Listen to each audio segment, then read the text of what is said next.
کہنا اللہ رب العزت نے فرما دیا وہ جہنم ہونے والا ہے۔ اور انسان اپنی زندگی میں چاہے کتنے بھی گناہ کرے، یاد رکھیے اللہ کی رحمت سے کبھی مایوس نہ ہو۔ یقیناً آج کا میرا عنوان توبہ اور استغفار نہیں ہے۔ توبہ استغفار میں نے ایک تفصیلی بیان دیا، آپ اس کو دیکھ سکتے ہیں نیٹ پر اور DVD کی شکل میں۔ آج میرا عنوان ہے وہ اعمال جو گناہوں کو دھو دیتے ہیں۔ توبہ اور استغفار ایک الگ چیز ہے، وہ کرنے سے تو اللہ سب کچھ معاف کرتا ہے، لیکن ایسے بھی کچھ اعمال اللہ کے رسول صلی اللہ علیہ وسلم نے اور اللہ نے بتائے ہیں جو اعمال کرنے سے ہمارے گناہ دھل جاتے ہیں۔ آئیے ان اعمال کو میں ایک کے بعد ایک آپ کے سامنے رکھوں گا۔ ایسے کم و بیش 25 اعمال آج میں آپ کے سامنے رکھوں گا، 25، جس میں رسول اکرم صلی اللہ علیہ وسلم نے بہت زیادہ تعداد میں کیے گئے گناہ معاف کرنے کی بات کی، کچھ لمیٹڈ گناہ معافی کی بات ہوئی، اور کچھ گنتی کے گناہ معافی کی بات ہوئی کہ 100 گناہ یا اس طرح سے۔ تو میں آج آپ کے سامنے رکھوں گا، اور آخر میں 26واں ایک عمل ایسا رکھوں گا جو عمل ویسے ساری انسانیت کے لیے ہے، وہ مسلمانوں کے لیے نہیں، یاد رکھے، لیکن باقی مسلمانوں سے ہٹ کر دوسرے انسانوں کے لیے اگر وہ لوگ وہ عمل کریں گے تو ان کے بھی اگلے پچھلے سارے گناہ معاف ہو جائیں گے۔ وہ 26واں اور آخری عمل ہوں گا جو مسلمانوں کے لیے نہیں ہوں گا، غیر مسلم بھائیوں کے لیے ہوں گا ہمارے، تاکہ وہ بھی اگر کرتے ہیں تو ان کے گناہ بھی معاف ہو جاتے ہیں۔ بہرحال تو میں آپ کے سامنے آج 25 اعمال ایسے رکھوں گا جن اعمال کے کرنے پر گناہ کے معافی کی خوشخبریاں دی گئی ہیں، لیکن گناہ کے معافی کی خوشخبریاں اس شخص کے لیے ہرگز نہیں ہیں جو اب اعمال کو سن کے یہ سوچے کہ اب تو گناہ کرنے کا لائسنس مل گیا، اس لیے کہ اب گناہ معاف ہونے کا طریقہ معلوم ہو گیا۔ اگر میں آپ کو اریزر دوں، ربر دوں، بچے ہوتے ہیں نا جب پینسل سے لکھتے ہیں تو ان کو اریزر ربر دیا جاتا ہے، اگر میں آپ کو اریزر دوں، ربر دوں کہ اس کو مٹا لیا جائے، ایک آدمی جو اکاؤنٹس کرتا ہے سمجھ لیجیے، اور وہ پین سے لکھ رہا ہے، پینسل سے لکھتا ہے اور غلطیاں ہوتی ہیں، تو وہ سوچتا ہے کاش کوئی ایسی چیز جس سے مٹا دوں۔ اب میں اس کو اریزر دے رہا ہوں کہ بھائی میرے اگر کچھ غلطی ہو تو اریزر سے مٹا لیا کرو۔ اب اس نے کیا سمجھا معلوم آپ کو؟ اریزر جب آ گیا اس کے بعد اس کو لگا کہ اب غلطیاں کرنا چاہیے، اس لیے کہ اریزر ہاتھ میں آ گیا ہے، جبکہ اریزر ربر اس لیے دیا گیا تھا غلطی ہو جائے تو مٹا لو۔ تو توبہ اور استغفار اس لیے نہیں ہے کہ آپ گناہ کریں ہم اور توبہ کریں، وہ اس لیے کہ غلطیاں ہو جائے تو ہم توبہ کریں، معصیت ہو جائے تو آج جو عمل میں رکھوں گا ان کا مقصد بھی یہ جو ہو جاتے ہیں انسان ہونے کے ناطے اس کو کیسے مٹایا جائے ان گناہوں کو۔ آئیے سب سے پہلا عمل قرآن سے کچھ 5 عمل رکھوں گا اور 20 باتیں جو حدیث سے میں رکھوں گا جو میں ملتی ہے۔ پہلا عمل جو ہم کو کرنا ہے جو گناہوں کو مٹا دیتا ہے، جس کے تعلق سے اللہ رب العزت نے قرآن میں فرمایا ہے، اور وہ سورہ جو ہے انفال سورہ نمبر 8 آیت نمبر 20 میں اللہ نے فرمایا اور کہا ہے، وہ ہے اللہ کا تقوی اختیار کر۔ اللہ کا تقوی اختیار کرنا ایک ایسا عمل ہے جس سے اللہ رب العزت چاہے انسان کتنے ہی گناہ کرے ان گناہوں کو دھو دیتا ہے، گناہوں کو مٹا دیتا ہے، گناہوں کو صاف کر دیتا ہے۔ اللہ رب العزت فرماتا ہے سورہ انفال سورہ نمبر 8 آیت نمبر 20 کے اندر کہتا ہے، یا ایھا الذین آمنوا ان تتقوا اللہ یجعل لکم فرقانا ویکفر عنکم سیئاتکم ویغفر لکم واللہ فضل العظیم۔ دیکھیے اللہ رب العزت نے کیا فرمایا اور کہا، یا ایھا الذین آمنوا، اے وہ لوگوں جو ایمان لائے ہو، تم اگر اللہ کا تقوی اور ڈر اختیار کرو گے، اللہ کا پاس و لحاظ اختیار کرو گے، تو ہم تمہیں ایک فرق کرنے والی چیز عطا کریں گے، فرقان عطا کریں گے، فرق کرنے والی چیز عطا کریں گے۔ وَيُكَفِّرْ عَنْكُمْ سَيِّئَاتِكُمْ، اور تم سے تمہارے گناہوں کو معاف کر دیں گے، وَيَغْفِرْ لَكُمْ، اور تمہاری مغفرت کر دیں گے، وَاللَّهُ ذُو الْفَضْلِ الْعَظِيمِ، اور اللہ بہت بڑے فضل کا مالک ہے۔ تو دیکھیے جو تقوی اختیار کرتا ہے، اللہ کا تقوی کا معنی ہوتا ہے پاس و لحاظ رکھنا، عام معنی ڈر ترجمہ ہوتا ہے، لیکن پاس و لحاظ رکھنا بھی ایک معنی ہے کہ جس رب نے مجھے پیدا کیا اس کا پاس و لحاظ رکھوں، اس کا خیال۔ جیسے کہ آپ سواری میں سوار ہیں، بس میں سوار ہیں، ایک بوڑھا آدمی آتا ہے تو آپ اس کو اپنی جگہ دیتے، کیوں؟ اس کی عمر کا پاس و لحاظ رکھتے ہیں آپ۔ تو اسی طرح اللہ کا تقوی معنی میرے رب نے مجھے پیدا کیا اس کا میں پاس و لحاظ رکھوں، اور جو وہ کہتا ہے وہ کروں، جس سے روکتا ہے اس سے رکوں۔ تو کہا جو اللہ کا ڈر اختیار کرے گا، ایمان والو تم اگر اللہ کا ڈر اختیار کرو تو میں تمہیں ایک فرقان، فرق کرنے والی چیز عطا کروں گا، اور تمہارے گناہوں کو معاف کر دوں گا، اور جو ہے تمہاری مغفرت کر دوں گا، اور اللہ جو ہے بڑے فضل کا مالک ہے، اللہ رب العزت نے بیان کیا۔ تو اس چیز کو ہمیں سمجھنے کی بے انتہا ضرورت ہے۔ اللہ کے تقوی کی بہت بہت بہت بڑی اہمیت یاد رکھی ہے، جو کہ آج ہم بھول چکے، یاد رکھیں بھول چکے۔ تقوی کے اتنے فائدے ہیں۔ ویسے آج کا عنوان چونکہ وہ اعمال ہے جو گناہوں کو مٹا دیتے ہیں، اس لیے میں دوسرے فائدے نہیں رکھ رہا ہوں۔ اتنے فائدے اسی کو انتہا نہیں تقوی اختیار کرنے کے، لیکن افسوس کی بات ہے اللہ کا تقوی آج بہت کم ہمیں نظر آتا ہے، اس لیے کہ جس کے پاس اللہ کا تقوی ہو وہ ہر گناہ سے پہلے سوچتا ہے کہ میرے رب کو مجھے جواب دینا ہے، اس کا پاس و لحاظ رکھوں اور میں ان گناہوں سے اپنی نفس کو بچاؤں۔ اور جس کے پاس تقوی نہیں ہوتا، ہم دیکھتے ہیں وہ جانوروں سی اور من مانی زندگی دنیا میں گزارتا ہے۔ دوسری جگہ سورہ طلاق سورہ نمبر 65 آیت نمبر 4 اور 5 میں اللہ فرماتا ہے، کہتا ہے وَمَن يَتَّقِ اللَّهَ يَجْعَل لَّهُ مِنْ أَمْرِهِ يُسْرًا، جو اللہ کا تقوی اختیار کرتے ہیں ہم اس کے کام میں آسانیاں کر دیتے ہیں۔ آگے فرمائیں امری یسر ذالک امر اللہ انزلہ الیکم ومن یتق اللہ یکفر عنہ سیئاتہ ویعظم لہ اجرا۔ دیکھیے اللہ کیا فرماتا ہے اگلی آیت میں کہ جو اللہ کا ڈر پاس و لحاظ اختیار کرتا ہے اللہ اس کے معاملات آسان کر دیتا ہے۔ اور اللہ رب العزت آگے فرما رہا ہے کہ اللہ نے جو ہے تمہارے طرف ایک اپنا ایسا حکم اتارا ہے کہ اگر اس حکم کے مطابق تم تقوی اختیار کرو تو اللہ تمہارے گناہوں کو جتنے سیئات ہیں اس کو معاف کر دیں گا، اور اللہ تعالیٰ بہت بڑے اجر دینے پر قادر ہے، بہت بڑے اجر کا مالک ہے۔ تو یہاں بھی دیکھیے تقوی اختیار کریں گے تو معافی کی بات ہوئی، ہمارے گناہوں کو مٹا دینے کی بات ہو رہی ہے۔ تو سب سے پہلا کام مجھے اور آپ کو جو کرنا ہے وہ اللہ کا تقوی اختیار کرنا ہے، اس لیے کہ اس کے بہت سارے فائدے ہیں۔ نبی اکرم صلی اللہ علیہ وسلم جو خطبہ حاجہ پڑھتے ہیں اس خطبہ حاجہ میں یہ آیت آپ بار بار جو ہے تلاوت کیا کرتے تھے، جو میں نے بھی خطبے کے ابتدا میں پڑھی، یا ایھا الذین آمنوا اتقوا اللہ وقولوا قولا سدیدا، اے وہ لوگوں جو ایمان لائے ہو سیدھی اور سچی بات کرو، یصلح لکم اعمالکم، اللہ تمہارے اعمال کی اصلاح کرے گا، ویغفر لکم ذنوبکم، تمہارے گناہوں کو معاف کرے گا۔ تو یہاں بھی دیکھیے اللہ رب العزت نے فرمایا کہ یا ایھا الذین آمنوا اتقوا اللہ، اے وہ لوگ جو ایمان اللہ کا تقوی اختیار کرو، اگر تقوی اختیار کرو گے تو تمہارے اعمال کی اصلاح کریں گا، ویغفر لکم ذنوبکم، تمہارے گناہوں کو بھی معاف کر دیں گے۔ تو یہ بے انتہا ہمارے لیے ضروری ہے کہ ہم اللہ کا تقوی اختیار کریں اگر ہم چاہتے ہیں کہ اللہ ہمارے گناہوں کو معاف کرے۔ دوسرا عمل ہمیں جو کرنا ہے جو قرآن سے ملتا ہے، جس کی اختیار کرنے سے انشاءاللہ ہمارے گناہ دھل جائیں گے، معاف ہو جائیں گے، مٹا دیے جائیں گے، اللہ انہیں بخش دیں گا، اپنی رحمت سے انہیں ختم کر دیں گا، وہ عمل ہے اطاعت رسول صلی اللہ علیہ وسلم۔ نبی اکرم صلی اللہ علیہ وسلم کی اطاعت سارے زندگی کے ہر شعبے میں، پیدائش سے لے کر موت تک، لمیٹڈ ایڈیشن نہیں۔ ہمارے پاس سنت کی بات، اتباع سنت کی بات بہت مختصر ہوتی ہے، کبھی کبھار ہوتی ہے نا، بہت مختصر۔ کب جب جھگڑا ہو جائے تو چل رہا ہو حدیث میں کیا آتا ہے چلو دیکھیں گے، عام اس میں نہیں، جب کہ جھگڑا نہیں چلنے تو جو چل رہا ہے معاملہ ہے نا، یہ بڑی اہم چیز ہے زندگی کے ہر شعبے میں، ہر شعبے میں، کہ ہماری پیدائش کتاب و سنت کے مطابق، ہمارے جو ہے موت کتاب و سنت کے مطابق، ہمارے نکاح کتاب و سنت کے مطابق، ہمارے معاملات کتاب و سنت کے مطابق، ہمارا لین دین کتاب و سنت کے مطابق، ہمارے اخلاق کتاب و سنت کے مطابق، ہمارا اٹھنا، سب چیزیں نبی اکرم صلی اللہ علیہ وسلم کے مطابق ہو۔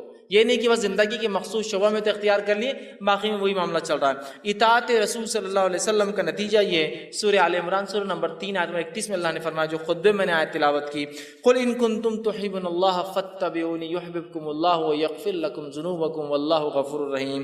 اے نبی کہہ دیجئے، قل ان کنتم تحبون اللہ، اگر تم اس کا دعویٰ کرتے ہو کہ تم اللہ سے محبت کرتے ہو، فاتبعونی، تو تمہیں، اے نبی کہہ دیجئے لوگوں سے، اگر تم دعویٰ کرتے ہو اللہ کی جو ہے محبت کا تو میری اتباع کے سوا کوئی چارہ نہیں ہے۔ نبی کو کہا جا رہا ہے کہو وَيَغْفِرْ لَكُمْ ذُنُوبَكُمْ، اور جو نبی کی اتباع کریں گا اللہ اس کے گناہوں کو معاف کر دیں گا، واللہ غفور الرحیم، اللہ بہت زیادہ بخشنے والا اور رحم کرنے والا ہے۔ تو یہاں دیکھیے بات واضح ہو رہی ہے، اور ایسی کئی آیتیں، سینکڑوں آیتیں قرآن میں کہ نبی کی اتباع کرنے والے کے گناہ معاف ہو جاتے ہیں، اور نبی کی موجودگی میں تیز آواز سے بات کرنا بھی اعمال کو برباد کرنے کے لیے اور جہنم میں جانے کے لیے کافی ہوتا ہے۔ دونوں ہی بات یاد رکھیں، نبی کی اتباع گناہوں کو معاف کر دیتی ہے، اور نبی کی نافرمانی اس حد تک کہ نبی کے موجودگی میں تیز آواز سے بات کرنا بھی انسان کے جو ہے گناہوں کو معاف کر دے، جو ہے انسان کے جو ہے نیکیوں کو، اگر نبی کی موجودگی میں تیز آواز سے بات بھی کرے تو اس کی نیکیاں برباد ہو جاتی ہے، یاد رکھیے، اس کے نام عمل خالی ہو سکتا ہے۔ سورہ جو ہے حجرات اٹھا کر آپ دیکھیے، ابتدائی آیت اسی پر ہے، نبی کی موجودگی میں تیز آواز بھی نہیں کرنا ہے، یاد رکھیے، یہ بات بڑی اہم ہے۔ اور نبی کے ادب میں ایک چیز یہ بھی یاد رکھیے، نبی کے ادب میں یہ چیز شامل ہے کہ نبی کا نام لے کر نہ پکارا جائے۔ اللہ رب العزت نے اپنی کتاب میں رسول اکرم صلی اللہ علیہ وسلم کو صرف 4 بار نام سے پکارا ہے۔ ایک بار تذکرہ تو عیسیٰ علیہ السلام کے واقعے میں ہو کہ عیسیٰ علیہ السلام نے بشارت دی کہ میرے بعد ایک نبی آئیں گے جس کا نام احمد ہوگا، واقعے کچھ چونکہ اس میں تذکرہ ہے، 4 بار نام لیا، صرف 4 آیتیں ہیں صرف۔ اس کے بعد جو اللہ رب العزت نے یا ایھا الرسول، یا ایھا النبی، یا مدثر، یا مزمل، ہے نا، نام لیا، ادب ہے۔ ان لوگوں کو غور سے سننا چاہیے جو دھڑلے سے چلا کر یا محمد یا محمد، پتہ نہیں کتنی بار بول رہے ہیں، یہ ادب ہے نبی کا، اور پتہ نہیں گا رہے ہیں اس کو، اور پتہ نہیں گانے میں 1000 بار وہ نام آ رہا ہے۔ نبی اکرم صلی اللہ علیہ وسلم کا نام آنے پر آپ پر درود بھیجنا ہم پر واجب ہے۔ تو اللہ عزت کر رہا ہے اپنے نبی کی، اور اللہ نے نام بہت مختص 4 ہی بار لیا صرف اپنے نبی کا، یہ ادب ہے نبی کا، یاد رکھیں۔ صحابہ بھی اللہ کے رسول صلی اللہ علیہ وسلم کو نام سے نہیں پکارتے تھے، یہ بات سن۔ تو اطاعت رسول اتنی اہم چیز ہے کہ اطاعت کرو گے جنت میں جاؤ گے، گناہ معاف ہوں گے، اطاعت نہیں کرو گے صرف نبی کی موجودگی میں تیز آواز بھی کرو گے تو اپنے نام اعمال کو جو ہے خالی پاؤں گے روز قیامت نیکیوں سے۔ تو تو نبی کی اطاعت، فرما برداری، یہ بڑی اہم چیز ہے۔ صحیح بخاری کی روایت ہے، نبی اکرم صلی اللہ علیہ وسلم نے فرمایا کہا کل امتی یدخلون الجنۃ الا من ابا، میرے سارے کے سارے امتی جنت میں جائیں گے سوائے ان کے جو انکار کر دے۔ سوال ہوا، پوچھا گیا قیل من ابا یا رسول اللہ، اے اللہ کے رسول صلی اللہ علیہ وسلم کون انکار کریں گا جنت میں جانے سے؟ فرمایا قال من اطانی دخل الجنہ، جس نے میری اطاعت کی وہ جنت میں جائیں گا، ومن عصانی فقط ابا، جس نے میری نافرمانی کی اس نے خود جنت سے انکار کر دیا دنیا کے اندر۔ بڑی اہم باتیں یاد رکھیے، تو ہم اطاعت رسول کو اپنے اوپر لازم جان لیں اور ہر زندگی کے شعبے میں یاد رکھیں۔ تیسرا وہ کام جس کے کرنے سے انشاءاللہ اللہ ہمارے گناہوں کو معاف کریں گا، ہم کو پاک کر دیں گا، صاف کر دیں گا، وہ ہے کبیرہ گناہوں سے اپنی نفس کو بچانا۔ قرآن میں اللہ رب العزت فرماتا ہے سورہ نساء سورہ نمبر 4 آیت نمبر 31 میں، اور کہا ان تجتنبوا کبائر ما تنہون عنہ نکفر عنکم سیئاتکم وندخلکم مدخلا کریما، کہ اللہ فرماتا ان تجتنبوا کبائر، کہ اگر تم کبیرہ گناہوں سے اگر بچتے رہو جس سے تمہیں روکا گیا ہے، نکفر عنکم سیئاتکم، تو ان کبیرہ گناہوں سے بچنے کی بنیاد پہ ہم تمہارے گناہوں کو دوسرے معاف کر دیں گے۔ پتہ چلا کہ کبیرہ گناہوں سے بچنا ضروری ہے اگر صغیرہ گناہوں کو ہم معاف کروانا چاہتے ہیں تو، اس لیے کہ کبیرہ گناہ کے لیے تو توبہ لازم ہے، بچنا بھی ضروری ہے تاکہ صغیرہ گناہ معاف ہو۔ تو کہا اگر تم کبائر سے بچتے رہو تو ہم تمہارے صغائر چھوٹے گناہوں کو، دیگر گناہوں کو، دیگر معاملات کو انشاءاللہ معاف کر دیں گے۔ تو یہاں کہا کہ اگر تم بچتے رہو کبائر سے جس سے روکا گیا تو ہم معاف کر دیں گے، تم سے ہٹا دیں گے سیئاتکم، تمہارے گناہوں کو، فرمایا وندخلکم مدخلا کریما، اور عزت کی جگہ مطلب جنت میں تمہیں ہم داخل کر دیں گے۔ تو ہمیں اگر اللہ سے ہم چاہتے ہیں کہ ہمارا صغیرہ گناہ معاف ہو تو کبیرہ گناہوں سے ہمیں اپنے آپ کو بچانا ہے۔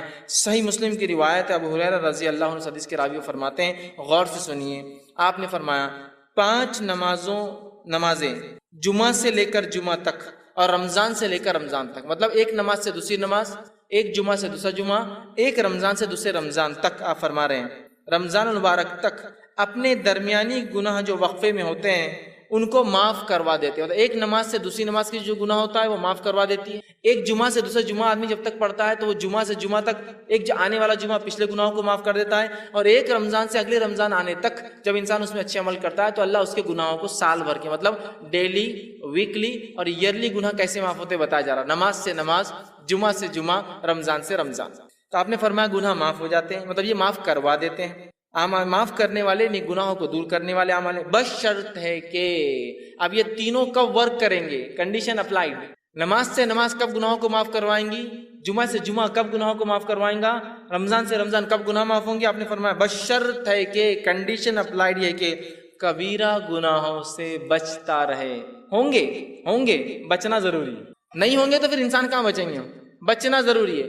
میں کبیرہ گناہوں سے اپنی نفس کو بچاتا رہتا ہوں تو لہٰذا میرے صغیرہ بھی معاف ہو جائے۔ تو ایک نماز سے دوسری نماز، ایک جمعہ سے دوسرا جمعہ، ایک رمضان سے دوسرا رمضان، تب معافی ہوں گی جب ہم کبیرہ گناہوں سے بچتے رہیں۔ ورنہ بہت سارے لوگ ہوتے ہیں، یہ ہم لوگ ان باتوں کو سن لے جو حدیث میں آ رہی ہے اور یہ بہت اچھی باتیں ہیں، اور کبیرہ گناہ سے نہ بچے تو پھر یہ باتیں معافی نہیں دلوانے والی، اس لیے کہ کبیرہ گناہ جو ہے بغیر توبہ کے معاف نہیں۔ اسی طرح چوتھا عمل جو قرآن میں آتا ہے کہ جو انسان اگر اختیار کرے تو اس کے گناہ پچھلے معاف ہو سکتے ہیں، جو خطا کاریاں، جو اس نے جو ہے برے کام، جو سیاہ اعمال وہ کر چکا ہے جس سے اس کی زندگی پہ دھبے لگے ہیں، اور وہ اگر آخرت میں چلا جائے اس کا رب معاف نہ کرے تو وہ جہنم میں جائیں گا، وہ ہے سچائی کو اختیار کرنا، صدق کو اختیار کرنا، سچ کو اختیار کرنا۔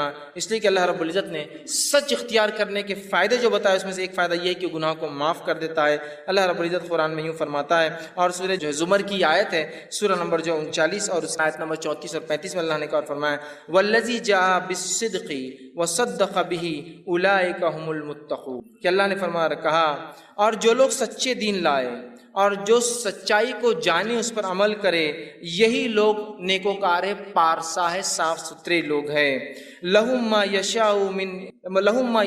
یشاؤون عند ربہم ذلک جزاء المحسنین، اور ان کے رب کے پاس وہ جو چاہیں گے ان کو وہ دیا جائے گا، یہ محسنین کے لیے، نیک کرنے والوں کا بدلہ ہے۔ لیکفر اللہ عنہم اسوأ الذی عملوا، اور ان کو جو وہ چاہیں گے وہ ملیں گا، اور اللہ ان سے معاف کر دے گا جو گناہ ہوتے ہیں، جو اعمال میں انہوں نے کیے ہیں۔ وَيَجْزِيَهُمْ أَجْرُهُمْ بِأَحْسَنِ الَّذِي كَانُوا يَعْمَلُونَ، اور ان کو گناہ معاف کر دیں گا، ان کو نیکیاں دے دیں گا، اور جو ہے ان کو ایک بہت بہترین اور نیک بدلہ اس کا عطا فرمائیں گا۔ تو یہاں دیکھیے اس آیت میں جو صدق کو، سچائی کو اختیار کرتے ہیں، اور الذی جاء بالصدق، سچ کو اختیار کیا، سچ کے مطابق زندگی گزارا، دین اسلام کو اختیار کیا، دین کے مطابق زندگی گزارا، تو اس کا بدلہ یہ کہ اس کے تمام گناہ اللہ معاف کر دیتا ہے، بخش دیتا ہے۔ یاد رکھیے سچائی کے بڑے فائدے یاد رکھیے، اور ہم تمام لوگ جو اگر سچائی کو اختیار کرتے ہیں تو انشاءاللہ عزیز ہمارے گناہ معاف ہو جاتے ہیں۔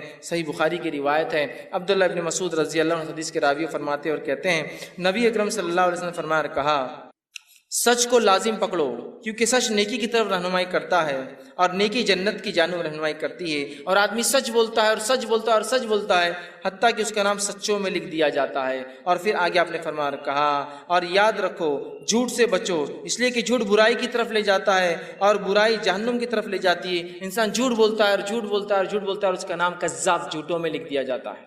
تو ہمارے لیے بے انتہا ضروری ہے ہم سچ کو اختیار کریں، جھوٹ سے بچے، اس لیے کہ اللہ رب العزت جو ہے سچ بولنے والوں کو جو ہے ان کے گناہوں کو جو ہے معاف کر دیتا ہے۔ پانچواں عمل جو قرآن سے ملتا ہے، جس سے کرنے سے ہمارے گناہ معاف ہوتے ہیں، وہ عمل ہے جو ہے صدقے کو چھپا کر دینا۔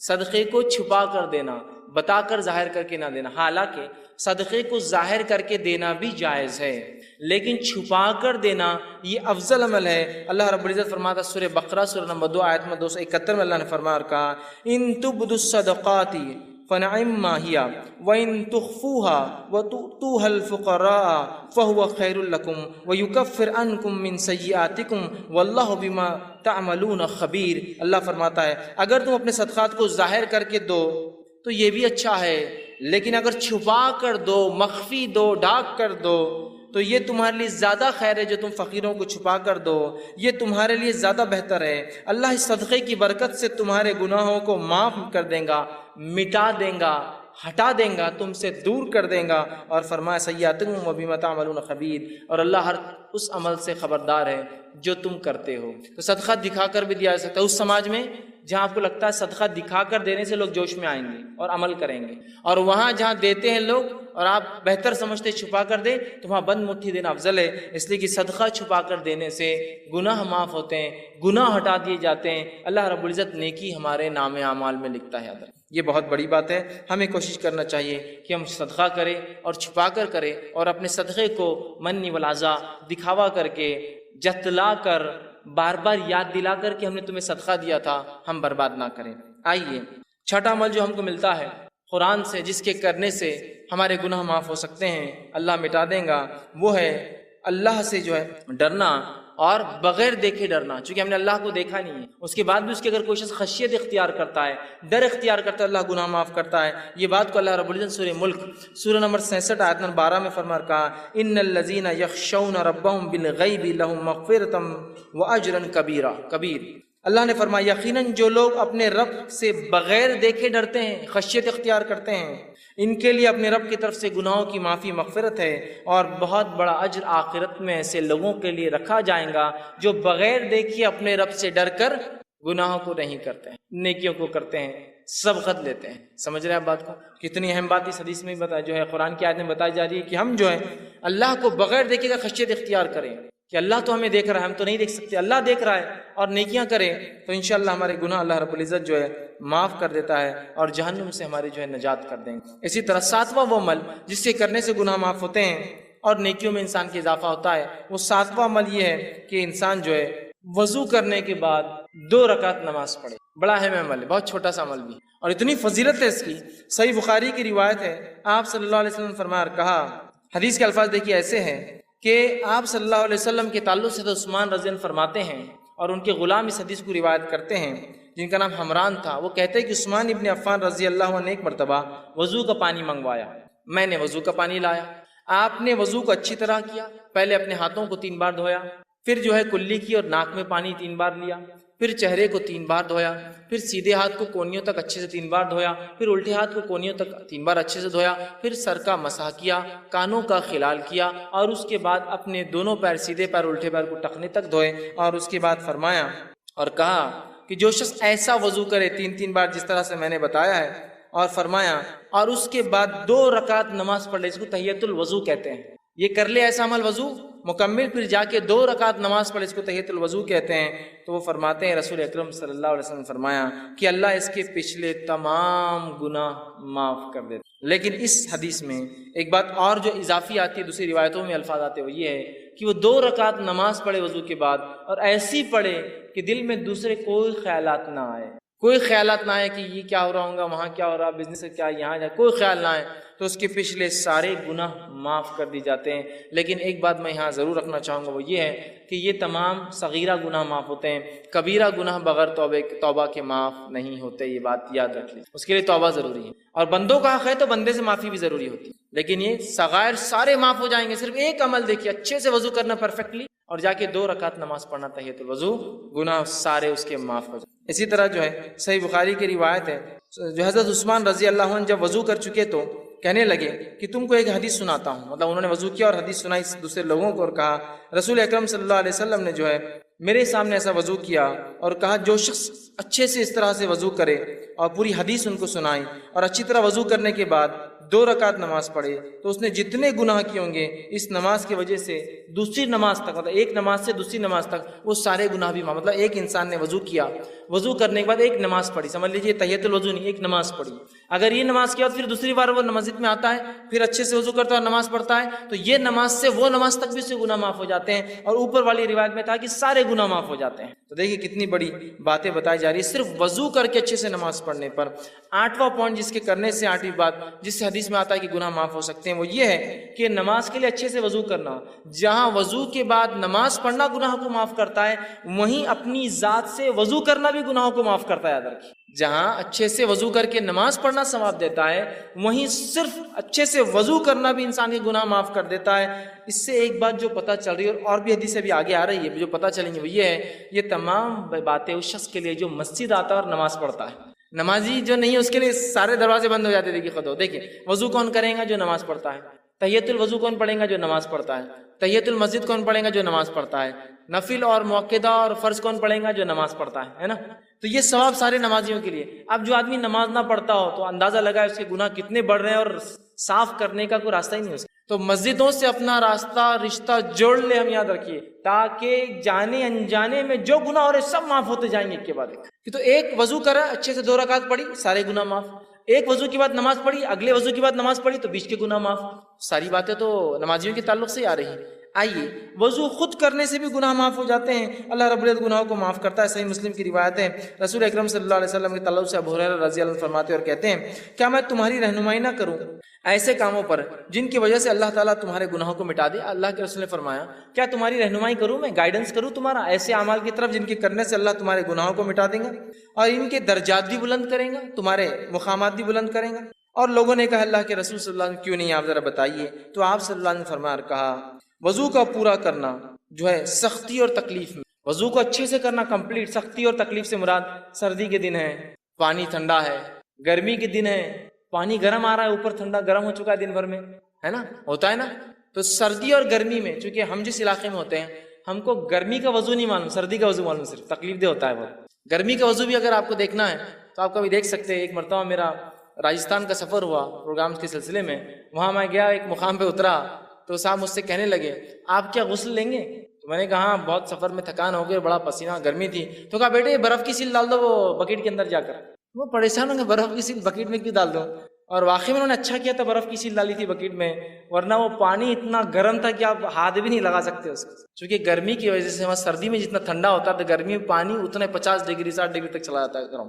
آپ اسے نہ وضو کر سکتے ہیں نہ اسے نہا سکتے ہیں۔ تو یہاں آپ نے فرمایا تکلیف اور مشقت میں، چاہے سردی کی وجہ سے ہو چاہے گرمی کی وجہ سے ہو، اچھا وضو کرتا ہے، پرفیکٹ وضو۔ یا ایک معنی یہ بھی ہو سکتا ہے بیمار ہے، بہت مشکل ہوتی ہے کچھ حصوں پہ کرنا، پھر بھی وہ اچھے سے کرتا ہے، رک کر انتظار کر کے۔ یا ایک معنی یہ بھی ہو سکتا ہے معذور ہے، بہت تکلیف ہوتی ہے کہ پھر بھی اچھے سے وضو کرتا ہے اپنے رب کو راضی کرنے کے لیے۔ تو کہا تکلیف میں، حدیث کے الفاظ سے تکلیف ہے، باقی سردی کی ہو سکتی ہے، گرمی کی ہو سکتی ہے، معذوری کی ہو سکتی ہے، بیماری کی ہو سکتی ہے، اور مسجد کی طرف جو ہے اپنے قدم بڑھاتا ہے، جاتا ہے، تو آپ نے فرمایا کہا قدموں کی جو ہے کثرت ہونا اور ایک نماز کے بعد دوسری نماز کا انتظار کرنا جو ہے، یہ فرمایا کہ جو شخص اچھے سے وضو کرے اور مسجد کی طرف جائے، مطلب کثرت سے مسجد کی طرف جاتا ہے اور ایک نماز سے دوسری نماز کا انتظار کرتا ہے، یہ تینوں لوگوں کے گناہ معاف کر دی جاتے ہیں۔ کون؟ پہلا انسان اچھے سے پرفیکٹ وضو کرنے والا، دوسرا کثرت سے پیدل مسجد جانے والا، اور تیسرا فرمایا ایک نماز کے بعد دوسری نماز کا انتظار کرنے والا۔ ان کے گناہوں کے تعلق سے فرمایا آپ نے یہ گناہ معاف کر دی جاتے ہیں۔ آپ نے صحابہ سے پوچھا کیا بتاؤں؟ صحابہ نے کہا بتائیے۔ آپ نے بتایا گناہ معاف کرنے والے اعمال۔ دیکھیے یہ باتیں بھی سب نمازیوں کے لیے، پھر یہ بڑی اہم بات ہے، ہم لوگ بس نماز سے جڑ جائیں، مسجدوں سے رشتہ جڑ جائے ہمارا، بس پھر انشاءاللہ عزیز بہت ساری مغفرتیں تو یہیں آتی رہیں گی، بہت سارے اعمال کی معافی ہوتے رہیں گی۔ اسی طرح جو ہے صحیح مسلم کی ایک بہت لمبی روایت ہے، اس روایت کے آخری الفاظ ایسے ہیں، ایک صحابی تھے جو اللہ کے رسول صلی اللہ علیہ وسلم کے پاس آئے، جن کا نام عمرو بن جو ہے ابسا تھا، اور یہ آ کر ایمان قبول کرتے ہیں، غیر مسلم تھے، ایمان قبول کا، اسلام قبول کرنے کے بعد اللہ کے رسول بہت ساری باتیں کی، بہت لمبی حدیث ہے۔ حدیث کے آخر میں ایک جملہ آتا ہے، انہوں نے پوچھا اور کہا میں نے عرض کیا اے اللہ کے رسول صلی اللہ علیہ وسلم مجھے وضو کے بارے میں کچھ بتائیے۔ نبی اکرم صلی اللہ علیہ وسلم نے فرمایا جب تم میں سے کوئی اللہ کا بندہ وضو کا پانی لے کر کلی کرتا ہے اور ناک میں ڈالتا ہے تو اس کے جتنے گناہ منہ سے اور ناک سے ہوئے سارے معاف کر دیے جاتے ہیں۔ تم میں سے کوئی شخص جب وضو کرتا ہے، کلی کرتا ہے، ناک صاف کرتا ہے تو منہ سے ہونے والے اور ناک سے ہونے والے گناہ جو ہے اس کے نتنیوں سے ہونے والے گناہ سب جھڑ جاتے ہیں۔ پھر جب وہ منہ دھوتا ہے جیسے اللہ نے اسے حکم دیا ہے تو چہرے کے سارے گناہ اس کے دھل جاتے ہیں، ٹپک جاتے ہیں، جھڑ جاتے ہیں۔ پھر اپنے ہاتھوں کو جب کونیوں تک دھوتا ہے تو کونیوں تک دھونے سے جو پانی ٹپکتا ہے سارے گناہ ہاتھوں کے جھڑ جاتے ہیں۔ پھر اس کے بعد آپ نے فرمایا کونیوں تک دھوتا ہے تو گناہ اس کے ہاتھوں سے جو ہے انگلیوں کے پور کے راستے سے سارے گناہ جھڑ جاتے ہیں۔ پھر جب سر کا مسح کرتا ہے تو سر اور بالوں سے ہونے والے تمام گناہ جو پانی نترتا ہے اس سے ختم ہو جاتے ہیں۔ پھر جب پیر دھوتا ہے اور انگلیوں کا خلال کرتا ہے تو پیر سے ہونے والے تمام گناہ جو ہے اس میں ختم ہو جاتے ہیں۔ تو دیکھیے وضو کے بعد نمازی نہیں، خالی وضو کرنا بھی سارے گناہوں کو معاف کر دیتا ہے۔ تو ہم کوشش کریں اپنے وضو کو ہم پرفیکٹلی کریں۔ آئیے اس کے آگے بڑھتے ہیں۔ نواں وہ کام جسے کرنے سے ہمارے گناہ معاف ہو جاتے ہیں وہ ہے سورۃ الفاتحہ جب نماز میں پڑھی جاتی ہے تو اس کے بعد آمین کا کہنا۔ نبی اکرم صلی اللہ علیہ وسلم فرماتے، صحیح بخاری کی روایت آپ نے فرمایا، ابو ہریرہ رضی اللہ عنہ حدیث کے راوی آپ نے فرمایا اللہ کے رسول صلی اللہ علیہ وسلم فرمایا جب امام آمین کہے تو تم بھی آمین کہو، کیونکہ جس کی آمین فرشتوں کی آمین سے مل جاتی ہے اس کے اگلے گناہ بخش دیے جائیں گے۔ ابن شہاب جو راوی روایت کرتے وہ کہتے ہیں کہ رسول اللہ صلی اللہ علیہ وسلم بھی آمین کہا کرتے تھے۔ دیکھیے حدیث کتنی واضح ہے۔ ابو ہریرہ رضی اللہ عنہ فرماتے ہیں اللہ کے رسول صلی اللہ علیہ وسلم نے فرمایا جب امام آمین کہے تو تم بھی آمین کہو۔ امام کو آمین کہنا چاہیے، اس لیے حدیث کری امام آمین کہے تو تم بھی آمین کہو۔ حدیث بالکل واضح ہے، بخاری کی روایت۔ جب امام آمین کہے تو تم بھی آمین کہو، جب تمہاری آمین اور فرشتے بھی آسمان پہ آمین کہتے ہیں اس کے ساتھ اگر مل جائے تو تمہارے اگلے پورے گناہ معاف ہو جائیں گے، ہے نا۔ دوسری ایک حدیث میں آپ نے فرمایا اور کہا جو صحیح مسلم کی روایت ہے، ابو ہریرہ رضی اللہ عنہ اس کے راوی اور کہتے ہیں رسول اللہ صلی اللہ علیہ وسلم نے فرمایا جب کوئی تم میں سے آمین کہے تو فرشتے آسمان پر آمین کہتے ہیں، پس اگر بندے کی اور فرشتوں کی آمین مل جائے تو اس کے اگلے گناہ بخش دیے جاتے ہیں، گناہ معاف کر دیے جاتے ہیں۔ کتنی اہم بات ہے۔ اب ہم میں سے بہت سارے لوگ آمین بولتے ہی نہیں، تعصب کی بنیاد پر، لا علمی کی بنیاد پر، جہالت کی بنیاد پر۔ یہ تو بات بہرحال ہو سکتی ہے، بہت سے لوگ اختلاف کرتے ہیں آمین تیز بولا جائے ہلو بولا جائے، لیکن جو آیت جو حدیث ہے بخاری کی واضح ہے جب امام آمین کہے تو تم بھی آمین کہو۔ مطلب امام کو کہنا چاہیے، اسی طرح اللہ کے رسول فرمایا جب امام کہے تو تم بھی کہو، اور اللہ کے رسول خود کہتے تھے، اس لیے صحابہ نے سنا، پیچھے کہتے تھے تبھی تو سنا نا۔ اب کچھ لوگ کہتے نہیں وہ ہلو سے کہنا چاہیے، ٹھیک ہے اس بات کو بھی اگر میں مان لوں، for the sake of argument بولتے ہیں نا، بحث کے تک ٹھیک ہے بات مان لیں کہ ہلو کہنا چاہیے، لیکن ہلو ہو یا تیز ہو کہنا تو ہے نا، لیکن ہلو ہے اور تیز ہو کہنا تو ہے نا۔ اب دیکھیے ہمارے پاس کیا ہو رہا ہے، غیر المغضوب علیہم ولا الضالین آمین انا اعطیناک الکوثر فصلی۔ اب اس میں تیز اور ہلو آمین کہاں ہے؟ چلیے آپ کہہ رہے ہیں کہ نہیں ہلو کہنا، ٹھیک ہے ہلو بولیں گے، لیکن آپ نے تو رکا ہی نا، ایسی گاڑی لے گئی کہ وہ اسپیڈ بریکر سے بھی سیدھا چلے گا۔ غیر المغضوب علیہم ولا الضالین ٹھیک ہے آپ زور سے نہیں بولنا چاہتے، لیکن بولنا تو ہے نا، دل میں بھی رکنا تو پڑے گا نا۔ بھاگ گئے آپ دوسری صورت کی طرف۔ امام کو چاہیے کہ وہ امامت کے ادب سیکھ۔ نبی اکرم صلی اللہ علیہ وسلم کی واضح حدیث ہے اتنی بڑی فضیلت کو آپ چھوڑ دیتے اتنے آسانی سے؟ جہاں فضائل ثابت نہیں وہاں تو من مانے فضائل گڑھے جا رہے ہیں کہ یہاں سے کچھ لوگ گئے تو اللہ نے پورے خبر والوں کی مغفرت کر دیا. تم کو کیسے پتا چلا؟ رسول اللہ صلی اللہ علیہ وسلم تو چلے گئے, وہی تو بند ہو گئی, آج کیسے پتا چلا کہ فلاں لوگ فلاں جگہ سے گزرے تو اللہ نے پورے مردوں کی والے مغفرت کر دی؟ تو ہاں آپ کو کیسے پتا چلا؟ تو جو فضائل نہیں آپ بیان کرتے رہو, جو موجود ہے کہ تم آمین کہو جب امام آمین کہے, اس لیے کہ اگر تمہاری آمین فرشتوں کے آمین سے ملتی ہے تو تمہارے گناہ معاف ہوں گے. یہ بات کچھ ذرا سمجھ میں نہیں آتی ہے. کسی کو ڈسٹرب ہو جاتی ہے نماز اس کی, اور انہیں بولا نماز ڈسٹرب ہو جاتی ہے آمین کہنے سے. میرے بھائی, اللہ کے رسول صلی اللہ علیہ وسلم کا فرمان ہے, میری اور آپ کی بات نہیں ہے نا, میری اور آپ کی بات نہیں ہے, یہ رسول اکرم صلی اللہ علیہ وسلم فرمان ہے. اور کئی روایتیں ہیں. چلیے آپ بولتے ہلو بولنا چاہیے, لیکن ٹائم تو دیجیے ہلو بولنے کے لیے, وَلَضَّالِّينَ کے بعد, تاکہ وہ کہے آمین. دل میں کہنے کو بھی تو ٹائم لگتا ہے نا, ان آتے شروع ہوگا دوسرا ہی سیدھا. تو بہرحال ایک بہت عمل پھر اہم ہم چھوڑ دے رہے. اس کا مطلب 10واں وہ عمل جس کے کہنے سے گناہ معاف ہو جاتے وہ عمل ہے جب امام کہے سمیع اللہ لمن حمدہ, تو پھر مقتدی کہے ربنا ولک الحمد کہنا چاہیے. اس کی بڑی فضیلت صحیح بخاری کی روایت آپ نے فرمایا کہ جب امام کہتا سمیع اللہ لمن حمدہ, تو جو آپ نے فرمایا کہے تو تم مطلب مقتدی جو پیچھے پڑھتے ہیں اللہم ربنا لک الحمد یہ کہو. تو اگر یہ کہنا فرشتوں کے کہنے سے مل جاتا ہے, مطلب فرشتے بھی یہ کہتے ہیں آسمان مل جاتا ہے, تو آپ نے فرمایا تمہارے اگلے سارے گناہ معاف ہو جاتے. آمین پہ کہا پچھلے سارے گناہ معاف ہوتے, اس پہ کہا اگلے سارے گناہ معاف ہو جاتے ہیں. مطلب آپ نے سورہ فاتحہ پڑھی, آمین کا گناہ اگلے معاف ہو گئے, اس کے بعد سمیع اللہ لمن حمدہ ربنا لک الحمد پڑھا, پچھلے گناہ معاف کرا لیا. کتنی اہم فضیلت ہے نا.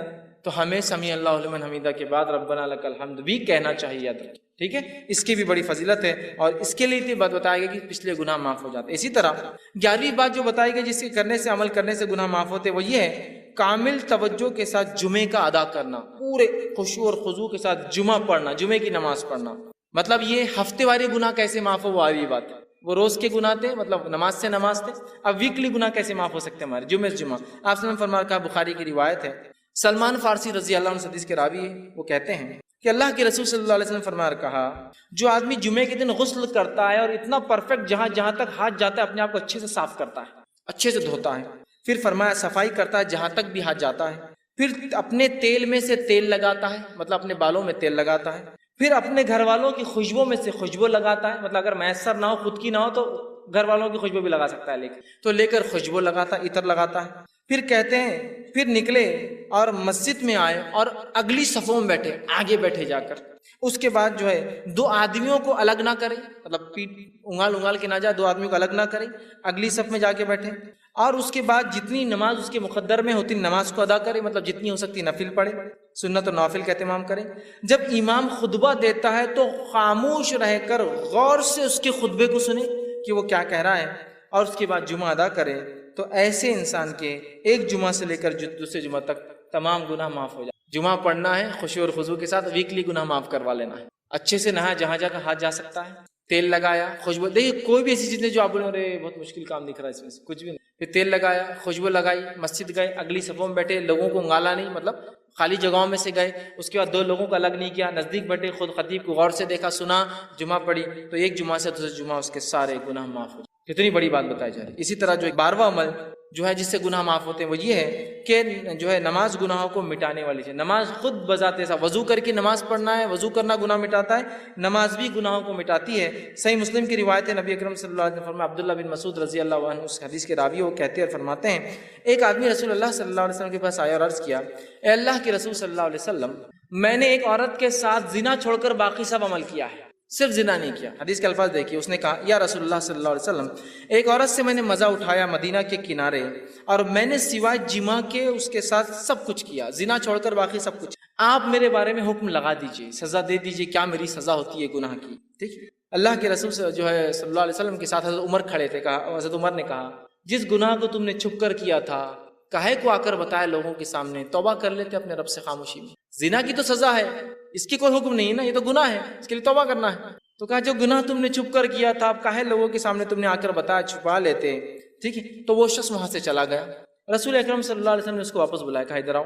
وہ شخص واپس لوٹ کر آیا, اور واپس آنے کے بعد آپ نے کہا, اس شخص کو کہا اور فرمایا اور کہا, چونکہ وہ شخص آیا تھا اور اللہ کے رسول کے ساتھ نماز بھی پڑھی تھی, چونکہ اس کی آگے کی تفصیلی روایت آگے آ رہی ہے, وہ میں انشاءاللہ وہ بھی رکھتا ہوں. تو آپ نے فرمایا, کہا اقیم الصلاۃ طرفا النہار وزلفا من اللیل, کہ نماز قائم کرو دن کے وقت اور رات کے حصے میں، ان الحسنات یذہبن السیئات، اس لیے کہ نیکیاں گناہوں کو دور کر دیتی ہے، ذالک ذکر للذاکرین، اور یہ قرآن ایک ذکر ہے ان لوگوں کے لیے جو نصیحت حاصل کرتے ہیں، ذکر کرنے والے ہیں۔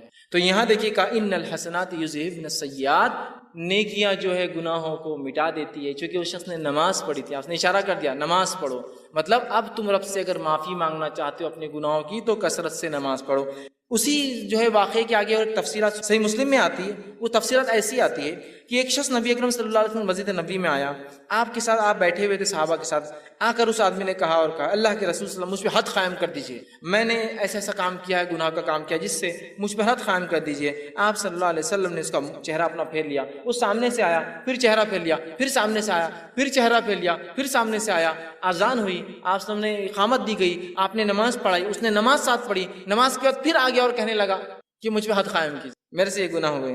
تب اللہ کے رسول صلی اللہ علیہ وسلم اس سے کہا اور پوچھا جس وقت تو گھر سے نکلا تھا تو کیا تو نے اچھی طرح وضو کیا تھا؟ جب تو یہاں کے لیے آیا تھا مجھ سے ملنے تو نماز کا وقت بھی تھا، تو نے گناہ کیا تھا، وضو کر کے آیا؟ تو اس نے کہا کیوں نہیں، میں نے کیا تھا اللہ کے رسول صلی اللہ علیہ وسلم۔ پھر فرمایا کہ ہمارے ساتھ تو نے نماز بھی پڑھی؟ تو اس نے کہا ہاں میں نے آپ کے ساتھ نماز بھی پڑھی ہے۔ تو آپ نے فرمایا کہا اللہ نے جو ہے تجھے بخش دیا ہے اور تیری کوئی حد نہیں، اللہ نے تجھے معاف کر دیا ہے، تیری کوئی حد نہیں، یاد رکھی۔ تو یہ روایت اس طرف اشارہ کر رہی ہے کہ انسان جس سے گناہ ہو جاتے ہیں، گناہ ہوئے ہیں جو پاسٹ میں پچھلی زندگی میں اس نے کیے ہیں، اب لوگوں کے سامنے جا کر رسوا ہونے کی ضرورت نہیں ہے، اپنے رب کے سامنے کثرت سے نماز ادا کر، کثرت سے نماز پڑھے، اس لیے کہ نمازیں ان الحسنات یذہبن السیئات، نیکیاں گناہوں کو دھو ڈالتی، مٹا دیتی۔ تو ہم نماز کی دیکھیے کتنی فضیلت ہے، اس لیے میں نے شروع میں کہا تھا نماز پڑھنے والوں کے بڑے فائدے، اس لیے کہ وہ بہت ساری فضیلتوں کا فائدہ یوں ہی اٹھا لے رہے بغیر سوچے سمجھے۔ اسی طرح صحیح بخاری کی روایت ہے، رسول اللہ صلی اللہ علیہ وسلم نے فرمایا کہا کہ جو فرشتے اس شخص کے لیے دعا کرتے رہتے ہیں جو اپنی نماز کی جگہ اس وقت تک بیٹھا ہوتا ہے، جیسا جہاں نماز پڑھی اور وہیں بیٹھا ہوتا ہے جب تک کہ جو ہے اس کا وضو ٹوٹ نہ جائے، فرشتے اس کے لیے مغفرت کی دعا کرتے ہیں، اللہ اس کو معاف کر، اس کو بخش دے، اس پر رحم کر۔ جب کوئی وضو کرتا ہے، مسجد آتا ہے، نماز پڑھتا ہے اور جس جگہ نماز پڑھی وہیں بیٹھا ہے، ذکر کر رہا ہے، اذکار کر رہا ہے، تب جب تک وہ وضو میں رہتا ہے تب تک فرشتے اللہ کے دعا کرتے ہیں اللہ اسے معاف کر، اس پر رحم کر، اس کی مغفرت کر، اس کو بخش دے۔ نماز پڑھنا ایک بہت بڑا عمل ہے، یاد رکھیے، اس کو ہم کریں، یہ معاف کر۔ اسی طرح 13واں وہ عمل جس کے کرنے سے اللہ سبحانہ تعالیٰ ہمارے گناہوں کو معاف کرتا ہے، وہ یہ ہے، اتنا آسان عمل ہے کہ جس کی کوئی انتہا نہیں، یاد رکھیے اس عمل کی، اور نبی اکرم صلی اللہ علیہ وسلم نے اس عمل کے تعلق سے ہمیں بتایا، صحیح بخاری کی روایت ہے، حدیث کے الفاظ دیکھیے اس طرح سے، بخاری کی روایت آپ نے فرمایا، ابو ہریرہ اس کے راوی اور وہ کہتے ہیں رسول اللہ صلی اللہ علیہ وسلم نے فرمایا اور کہا جو شخص دن میں 100 مرتبہ سبحان اللہ و بحمدہ کہتا ہے، جو شخص دن میں 100 مرتبہ سبحان اللہ و بحمدہ کہتا ہے، اس کے گناہ مٹا دیے جاتے ہیں، خواہ سمندر کی جھاگ کے برابر ہو۔ صرف 100 مرتبہ کیا پڑھتا ہے؟ سبحان اللہ و بحمدہ، اپنے رب کی پاکی جو شخص 100 مرتبہ دن میں سے بیان کرتا ہے اس کے تمام گناہ معاف کر دی جاتے ہیں، حتیٰ کہ اگر وہ گناہ سمندر کی جھاگ کے برابر بھی ہو۔ یہ تمام باتیں صغائر کے تعلق سے، صغیرہ گناہوں کے کتنے بھی ہو، سبحان اللہ و بحمدہ 100 مرتبہ پڑھے، گناہ معاف۔ صحیح بخاری کی دوسری روایت اس میں ابو ہریرہ رضی اللہ عنہ فرماتے اللہ کے رسول صلی اللہ علیہ وسلم نے فرمایا اور کہا، اور آپ نے فرمایا 2 کلمے ایسے ہیں جو رحمان کو بڑے پیارے ہیں، زبان پر بہت ہلکے ہیں اور میزان میں بہت بھاری پڑیں گے، سبحان اللہ و بحمدہ و سبحان اللہ العظیم۔ تو یہاں پہلی روایت میں کہا سبحان اللہ و بحمدہ، جو شخص 100 مرتبہ پڑھتا ہے اگر اس کی برائیاں گناہ سمندر کے جھاگ کے برابر بھی ہو تو یہ اس کو مٹا دیتا ہے۔ تو ہم کوشش کریں کثرت سے اس ذکر کو کریں۔ 100 مرتبہ میں سمجھتا ہوں بہت آسان ہے، ہر نماز کے 20 باندھ لے تو 100 ہو جاتے 5 نمازوں کے، بہرحال کوئی چاہے تو ایک ساتھ بھی پڑھ سکتے۔ اسی طرح جو ہے 14واں وہ عمل 14 جو ہے وہ عمل جسے کرنے سے گناہ مٹ جاتے ہیں، اس عمل کے تعلق سے آپ نے فرمایا، اور وہ عمل ہے جسے 100 گناہ معاف ہو جاتے ہیں، 100 سنس معاف ہو جاتے ہیں۔ وہ کیا ہے؟ ابو ہریرہ رضی اللہ عنہ فرماتے، صحیح بخاری کی روایت، آپ نے فرمایا اور کہا جو شخص لا الہ الا اللہ وحدہ لا شریک لہ لہ الملک ولہ الحمد وہو علی کل شیء قدیر، ایک دن میں 100 بار کہتا ہے لا الہ الا اللہ وحدہ لا شریک لہ لہ الملک ولہ الحمد وہو علی کل شیء قدیر، عام زبان میں اس کو چوتھا کلمہ بولتے ہیں۔ جو شخص اس کو 100 مرتبہ پڑھتا ہے تو آپ نے فرمایا اس کا ثواب کیا ہے؟ 10 گردن آزاد کرنے کا ثواب، 10 غلاموں کا آزاد کرنے کا ثواب، 100 نیکیاں لکھی جاتی، 100 اس کے بارے میں جو ہے جس کو کہیں گے گڈ ڈیڈز لکھے جاتے ہیں، نیکیاں لکھی جاتی ہیں۔ پھر فرمایا اس کی 100 نیکیاں لکھی جاتی ہے اور 100 برائیاں اس کی مٹا دی جاتی ہے۔ اور شیطان کے وسوسوں سے، شکنجے سے، اس کے جو ہے بہکانے سے، پھسلانے سے وہ شخص جو ہے شام تک محفوظ رہتا تھا. جب سے پڑھا صبح سے لے کر شام تک محفوظ رہتا ہے. دیکھیے کتنا آسان کلمہ ہے. اس کلمے کو جو 100 مرتبہ 10 غلام آزاد کرنے کا ثواب، 100 نیکیاں لکھ دی جاتی ہے، 100 برائیاں مٹ جاتی ہے، اور اس صبح سے لے کر شام تک شیطانی پورے حملوں سے وہ اپنے نفس کو محفوظ کر لیتا. تو ہم کوشش کریں کثرت سے جو ہے اس کلمے کو پڑھیں. بہت آسان ہے. اسی طرح 15واں عمل جس کے پڑھنے سے جو ہے گناہ معاف ہوتے جو حدیث میں آتا ہے وہ یہ ہے نماز کے بعد تسبیحات کا کہنا. نماز کے تسبیحات کہنا صحیح مسلم کی روایت ہے. آپ صلی اللہ علیہ وسلم نے فرمایا اور کہا جو شخص ہر نماز کے 33 مرتبہ سبحان اللہ، 33 مرتبہ الحمدللہ اور 33 مرتبہ اللہ اکبر کہتا ہے، جو کہ 99 ہوتے ہیں، اور پھر 100 کہتا ہے، مطلب 100 بار کہتا ہے لا الہ الا اللہ وحدہ لا شریک لہ لہ الملک وله الحمد وهو على كل شيء قدیر. وہ پچھلا کلمہ جو تھا تو آپ نے فرمایا کہ اس کی جو ہے ساری خطائیں معاف کر دی جائیں گی اگرچہ سمندر کے جھاگ کے برابر کیوں نہ ہو. پورے اس کے گناہ معاف کر دی جاتے ہیں چاہے سمندر کے جھاگ کے برابر کیوں نہ ہو. کتنا آسان ہے نا. 33 مرتبہ سبحان اللہ، 33 مرتبہ الحمدللہ، 33 مرتبہ اللہ اکبر، آخر میں کہنا ہے لا الہ الا اللہ وحدہ لا شریک لہ لہ الملک وله الحمد وهو على كل شيء قدیر. اور رسول اکرم صلی اللہ علیہ وسلم ہر نماز کے بعد یہ کیا کرتے تھے. آپ کا یہ معمول تھا، یاد رکھیے، عادت شریفہ تھی کہ ہر نماز کے بعد یہ ذکر و اذکار اور بھی ہے لیکن اس میں یہ بھی شامل آپ ہمیشہ کیا کرتے تھے. ہم بھی کوشش کریں کہ ہر نماز کے بعد معمول بنا لیں کہ ہم ان تسبیحات کو جو ہے پڑھیں. 16واں وہ عمل جس سے کرنے سے گناہ معاف ہونے کی جو بشارت دی گئی بات بتائی کہ وہ یہ نیک لوگوں کی مجلس میں بیٹھنا. اللہ کا ذکر جہاں ہو رہا ہے اس مجلس میں بیٹھنا، یہ ہے اس کا ثواب یہ ہے کہ اس سے بھی پچھلے گناہ معاف کر دی جاتے ہیں، انسان کی مغفرت کر دی جاتی ہے. صحیح مسلم کی روایت ہے، بہت لمبی حدیث، ابو ہریرہ رضی اللہ عنہ حدیث کے راوی ہے. اس حدیث کے اندر ہے کہ فرشتے جو ایسی مجلسوں کو ڈھونڈتے رہتے ہیں جہاں اللہ کا ذکر ہوتا ہے، جب وہ ایسی مجلسوں کو پا لیتے تو ایک دوسرے کو اشارہ کرتے ہیں کہ ویسی مجلس مل گئی جہاں اللہ کا ذکر ہو رہا ہے، اور پھر سارے فرشتے آ جاتے ہیں اور وہ فرشتے جمتے جاتے ہیں حتیٰ کہ جو ہے بہت اوپر تک، جو آسمان تک جو فرشتے جو قطار در قطار جو جم جاتے ہیں. اور جو ہے اس کے بارے میں پھر جو ہے اللہ رب العزت ان سے پوچھتا ہے، حالانکہ اللہ کو پتہ ہوتا ہے کیا ہے، تو اللہ پوچھتا ہے کہ میرے بندوں کو کیسے پایا، وہ کیا کر رہے تھے. تو کہا اللہ وہ جو ہے تجھ سے جنت کا سوال کر رہے تھے، اور کیا کس چیز سے پناہ مانگ رہے تھے. اے اللہ وہ تیرے بندے جو جمع تھے وہ جہنم سے پناہ مانگ رہے تھے. تو اللہ رب العزت فرشتوں کو گواہ بنا کر کہتا ہے اے فرشتوں تم اس چیز پہ گواہ رہنا کہ میں نے ان بندوں کو جو ہے بخش دیا ہے، ان کو جو ہے معاف کر دیا. تو فرشتے کہتے ہیں اللہ اس مجلس میں ایک شخص ایسا تھا جو اپنے کام کے لیے آیا تھا اور آ کر بس آیا تھا یوں ہی بیٹھ گیا. تو اللہ رب العزت فرماتا ہے کہ یہ بندو میں نے اس کو بھی معاف کر دیا، اس لیے کہ ایسی مجلس میں بیٹھنے والا بے نصیب نہیں ہو سکتا، بد نصیب نہیں ہو سکتا. مطلب ان مجلسوں کے فضائل دیکھیے، جو اللہ کا ذکر ہوتا ہے، اور ہمارا معاملہ ہے کہ جو اللہ کا ذکر ہوتا ہے وہ مجلس سے بہت ہم کو کاٹا آتا آنکھ پہ بیٹھنے سے بہت مشکل ہوتی ہے. ارے اب جاؤ بیٹھو. ہاں باقی دوسری مجلسوں میں تو بلا کر میسج کر کے گاڑی میں بٹھا کر اپنے طرف سے پیسہ خرچ کر لے جایا جاتا ہے. نہیں، اللہ کے دین کی بات جہاں ہو رہی ہے ارے نہیں وہ نہیں ہو رہا ہے. اور دین کی بات بھی سننے میں مزہ اور بد مزہ والا معاملہ چلتا ہے نا. جمعے کا خطبہ سننے میں بہت مزہ آ گیا، آج بہت مزہ آ گیا. یہ کیسا مزہ آتا ہے میرے کو سمجھ میں نہیں آتا. دین کی بات سیکھنا ہے، مزہ اور بہت مزہ آ گیا آج. ارے وہ وہاں مزہ نہیں آتا، وہ مقرر ہے کرے بہت مزہ آتا. ارے انہوں نے مزہ نہیں آتا. دین کی بات سیکھنا، اس مجلس کے فضائل تو سنیے. یہ نہیں کہا کہ وہاں بہت اچھا مقرر ہے، بہت مزے والی باتیں کر رہا ہے، تم کو ساری مجلس کا تذکرہ جو اللہ کا ذکر ہو رہا ہے، چھوٹی ہو سکتی بڑی ہو سکتی. تو اللہ پوچھتا ہے، فرشتے ڈھونڈتے رہتے ایسی مجلسوں کو، جب پا لیتے دوسروں کو بلاتے جمع ہو جاتے آسمان تک. اللہ کو حالانکہ سب پتہ ہے، پھر بھی اللہ پوچھتا ہے کیا کہاں پایا، کیا کر رہے تھے، کیا مانگ رہے. تو کہا اللہ جنت کا سوال کرتے ہیں. کس چیز سے بچنا چاہتے تھے اللہ؟ تجھ سے جہنم سے جو بچنا چاہتے ہیں. اللہ کہتا ہے فرشتوں گواہ رہنا میں نے معاف کر دیا. فرشتے کہتے ہیں اس مجلس میں ایسا انسان تھا جو یوں ہی آ کر بیٹھا تھا.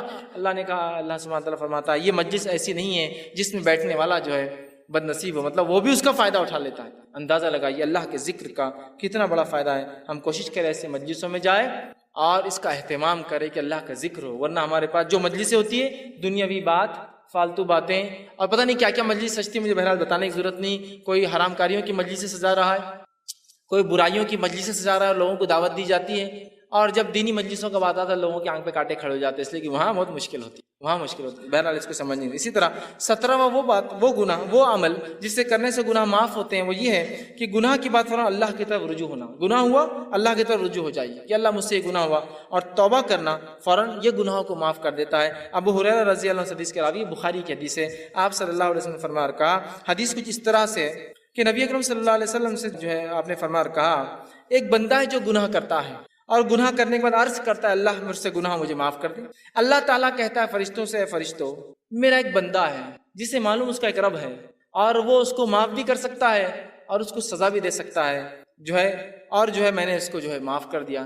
پھر وہ بندہ دوسرا ایک اور بار پھر خطا کرتا ہے, پھر وہ کہتا ہے اللہ مجھے معاف کر. اللہ کہتا ہے فرشتوں میرا ایک بندہ ہے جسے پتہ ہے اس کا ایک رب ہے جو معاف بھی کرتا ہے اور گرفت بھی کر سکتا ہے, اور میں نے اس کو معاف کر دیا. پھر وہ ایک خطا کرتا ہے, پھر کہتا ہے اللہ مجھ سے گناہ ہوا. اللہ کہتا ہے فرشتوں میرا ایک بندہ ہے جو جانتا ہے اس کا ایک رب ہے جو معاف بھی کرتا ہے لیکن پکڑ بھی کرتا ہے اگر وہ جانتا ہے کہ دونوں ہو سکتا ہے. تم گواہ رہنا, اس نے مجھ سے 3 بار معافی مانگی اور میں نے اس کو بخش دیا اور اس کو معاف کر دیا. گناہ ہوتے ہی فوراً معافی مانگنا.